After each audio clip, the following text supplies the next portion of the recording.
Hello, all you wrestling fans out there. It's time for the O Wrestling Podcast. I'm your host, CW. Thank you so much for listening. Make sure to hit the bell on YouTube and subscribe to the podcast on your favorite podcasting app. It's everywhere. They're everywhere. Podcasts are everywhere. Not just mine, but everyone else's. How have you guys been? It's been like a month and a half change. Doesn't matter why, but I'm back. And a lot has happened in the time since I made the last episode, and I felt compelled to do a new episode, mostly because I found myself talking about wrestling to myself in an empty room, which made me crazy. So if I turn the microphone on and record what I'm saying, it's a little less crazy. I don't know about you guys, but I am really, really looking forward to not watching as much WWE coming soon. I don't know about you guys. I'm feeling good. I'm feeling pretty good about taking a step back and not ingesting as much content. And it's no malice. It's no, ill will or ill feelings. The business is simply moving in a direction in which I cannot follow. Honestly, it really comes down to that.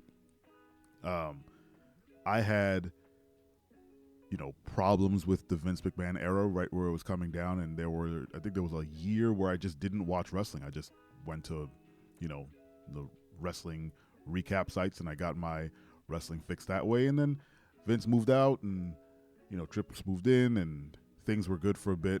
And I came back, and I started this podcast, and it felt pretty good. Then TKO took over, and, things started to change. And again, I was like, okay, I'll keep watching. Nothing has, really thrown me for a loop. And then all the logos started showing up on the mats, and the commercials got, weirder, and the breaks got weirder, and I don't know, decisions were being made that just felt odd. And then the creative started taking a dip, and I was like, okay. In my opinion, creative started taking a dip. Your mileage may vary, but I stuck around. It was fine. And then WWE announced that all the PLEs will be moving to ESPN. I said, okay, I think I have ESPN somewhere.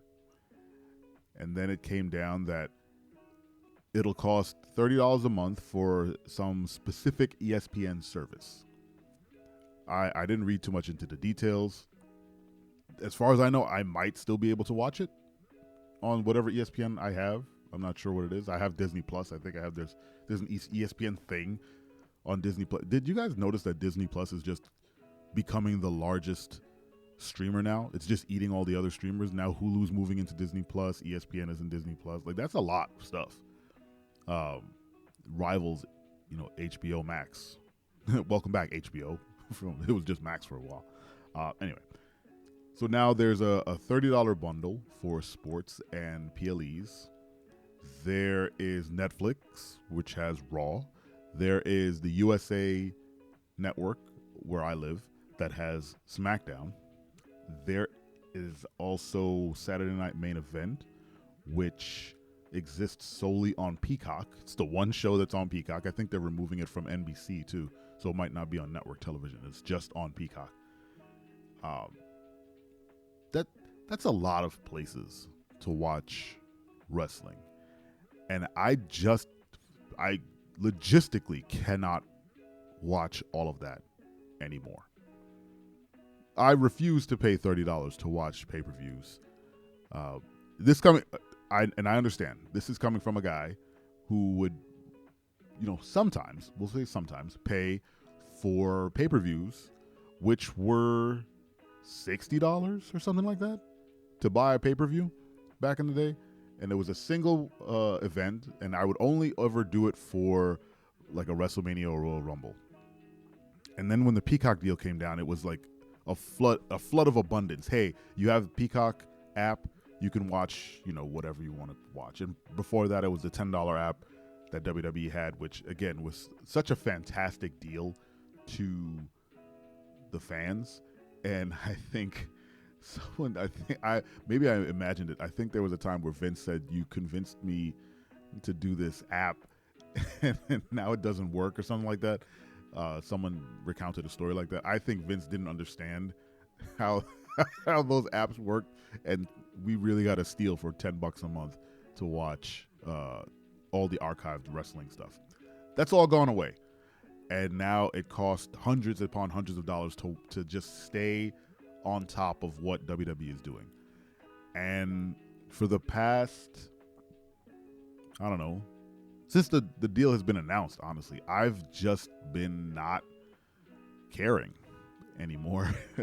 The state of the program has also dipped for me. Again, mileage may vary. You might like the product.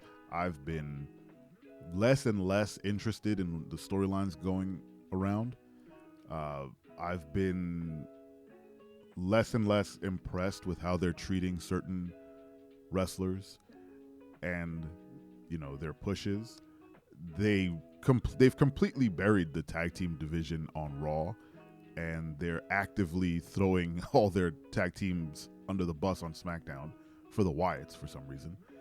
And yeah, I don't feel bad about not watching PLEs, I don't really care. I think the last one coming up is Clash in Paris. I might watch it. I think it's on Peacock. I might watch it. I might not. I missed Raw this week, not because I wanted to. I had other obligations, but I just didn't watch it. And I was fine. I was by the end of the day, I was like, oh man, I missed Raw. And then I was like, take stock. Are you sad? And I was like, no. I didn't go back and try and watch it. Nothing. I didn't care. And I guess this is the casual nature of this podcast. I wasn't lying. I'm a very casual wrestling fan, and I like the storytelling and I like all that stuff. But there are just certain elements of WWE that are competing with the product. I fully support the wrestlers. I always have. That's why I stopped watching during that Vince era when they were taking the money from them from Twitch. I was like, well, I can't support the company if they don't even support their own wrestlers. So I dipped out. And I feel now it's a different way that they're not supporting their wrestlers. They continue to hire really talented people like Rusev and like Aleister Black and the Motor City Machine Guns, and then just let them fester and sit and do nothing. They're not putting them over. They're not putting them in any sort of meaningful feuds or angles. The Intercontinental division is empty. It's just AJ Styles and Dominic Mysterio. Like I said, the tag team division, not great anywhere, at all. I don't know if anyone's noticed, but we're back to the Judgment Day having their titles and doing nothing with them. 2 years in a row, they've got the titles and done nothing. The women's division, they continue to bury Natty for some reason. I don't know. It's like a personal attack on Natty. They just won't let that woman win a match, and she's great. So I'm confused by that. There's so many little things that I'm confused by in WWE these days that just make it difficult to enjoy the product. There are bright spots, obviously. I've been thoroughly enjoying the Alexa Bliss and Charlotte Flair little not friends thing. It's getting dragged on a little bit long. That's good. John Cena's flip back to babyface is hilariously jarring, and I'm enjoying how poorly that was written. But everything else, I don't know, just kind of not my cup of tea. But because of this new ESPN deal, I just won't have the money to watch as much WWE anymore. And you know what? I'm okay with that. How are you feeling about all the PLEs going to ESPN and having to pay $30 to watch them? Let me know in the comments. Thank you so much for listening to this 10-minute wrestling podcast. I appreciate you. And don't you ever forget. I'm your friend, but if I ever see you in the ring, I can beat you. Don't you know? Yeah, yeah, yeah.